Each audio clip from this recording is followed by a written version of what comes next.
வணக்கம் தலைவா, அனைவருக்கும் இனிய வணக்கம். இன்றைக்கி நம்ம இந்த ஒரு வீடியோவில் எதை பற்றி பார்க்க போகிறோம் அப்படின்னு பார்த்தீங்கன்னா, டெட் விண்ணப்பதாரர்களுக்கு ஒரு சில முக்கியமான அறிக்கைகள் நமக்கு வெளியாக இருக்குது. அந்த அறிக்கைகள் என்னென்ன, அதை பற்றி தான் இந்த ஒரு வீடியோவில் சில முக்கியமான தகவல்களை நாம் இப்பொழுது பார்க்கலாம். ஸோ டெட்டு விண்ணப்பிப்பதற்குண்டான சில முக்கியமான அறிக்கைகளில் இது ரொம்ப முக்கியமானதுங்க. ஆதி திராவிடர் மற்றும் பழங்குடி நல அலுவலர் அனைத்து மாவட்டங்களுக்குமே ஒரு சில முக்கியமான அறிக்கை ஒன்று பறந்துருக்கு. அதை பற்றி நாம் பார்க்கலாம். 2026 டெட்டில் மீண்டும் ரிசல்ட் பார்த்திங்கன்னா ரீரிசல்ட் பப்ளிஷ் பண்ணுவாங்களா அப்படின்ற மாதிரி கோரிக்கைகள் அனைத்துமே போயிட்டுருக்கு. ஸோ அது என்ன அப்படின்றத பற்றி எல்லாமே இந்த ஒரு வீடியோவில் உங்களுக்கு நான் இப்போ கிளியர் கட்டாக எக்ஸ்பிளைன் பண்ண போகிறேன். ஸோ வீடியோ பார்க்குறதுக்கு முன்னாடி நீங்கள் நம்முடைய சேனலை முதல் முறையாக பார்க்குறீங்க அப்படின்னா மறக்காமல் ஒரு சப்ஸ்கிரைப் அண்ட் பெல்லை கிளிக் பண்ணி வச்சுக்கோங்க. ஸோ ஆசிரியர் பணியமைப்பு மற்றும் பள்ளிகளில் பணியாற்றும் ஆசிரியர்களுக்கு ஆசிரியர் தகுதி தேர்வு டெட்டு பேப்பர் 1 மற்றும் பேப்பர் 2 2026 எழுத விண்ணப்பிக்க அறிக்கை வெளியிட்டிருக்காங்க. ஆதி திராவிடர் நலத்துறை மற்றும் பள்ளி சமூக நல விடுதிகளில் பணிபுரியும் இடைநிலை ஆசிரியர் காப்பாளர், பட்டதாரி ஆசிரியர் காப்பாளர் பணியிடங்கள் மற்றும் நடுநிலைப்பள்ளி தலைமை ஆசிரியர்களில் டிஎன் டெட்டு பேப்பர் 1 மற்றும் பேப்பர் 2 தேர்ச்சி பெறாதவர்கள் தனியில் தொடர மற்றும் பதவி உயர்வு பெற பார்வை 3 அறிவிக்கும்படி வெளியிட்டுள்ள ஆசிரியர் தேர்வுக்கு விண்ணப்பித்து தேர்ச்சி பெற சம்பந்தப்பட்ட தலைமை ஆசிரியர் காப்பாளர்களை அறிவுறுத்துமாறு கடிதத்தில் கேட்கொள்ளப்பட்டிருக்கு. ஸோ பேப்பர் 1 மற்றும் பேப்பர் 2 தேர்வு எழுத ஆன்லைன் விண்ணப்பிக்க எமிஸ் ஐடி கட்டாயமாக்கப்பட்டுள்ளது. ஸோ எமிஸ் ஐடி மூலமாக மட்டும்தான் உங்களால் விண்ணப்பிக்க முடியும்.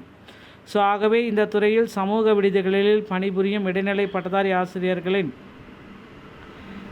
நிலையான காப்பாளர்கள் எமிஸ் இணையதளத்தில் ஐடி இல்லாதவர்கள் தாங்கள் பணிபுரியும் விடுதிக்கு அருகில் உள்ள ஆதி திராவிட நலத்துறை பள்ளிகளில் விவரங்களை பதிவு செய்து எமிஸ் ஐடியை நீங்கள் பெற்றுக்கொண்டு அதை வைத்து நீங்கள் விண்ணப்பிச்சுக்கலாம்.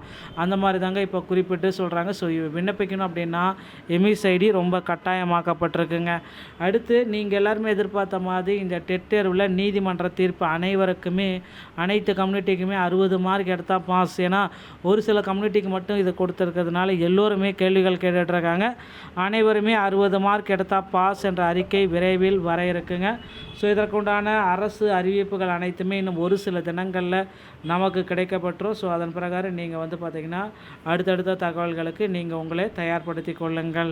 ஸோ டிஆர்பியில் பொறுத்த வரைக்கும் இந்த 149 GO தேர்தல் வாக்குறுதிகளாக நியமன தேர்வத்தையும் 141 GOவையும் நீக்குவாங்க அப்படின்றது பலருடைய கோரிக்கையாக இருக்குது. ஸோ நிச்சயமாக தேர்தல் வாக்குறுதிகளில் இது பெருசாக பேசப்பட்டு இந்த GO நீக்கிறதுக்கு உண்டான அறிவிப்பை வெளியிடுவாங்க. அடுத்து பார்த்திங்கன்னா நீங்கள் எல்லாருமே எதிர்பார்த்த மாதிரி அனைவருக்கும், ஸோ எல்லா பீப்புள்ஸுக்குமே பார்த்திங்க அப்படின்னா ஆசிரியர் பெருமக்கள் அனைவருக்குமே சில முக்கியமான கோரிக்கைகளை, நியமன தேர்வு ரத்து, இந்த மாதிரி முக்கியமான கோரிக்கைகளை வழங்குவாங்க.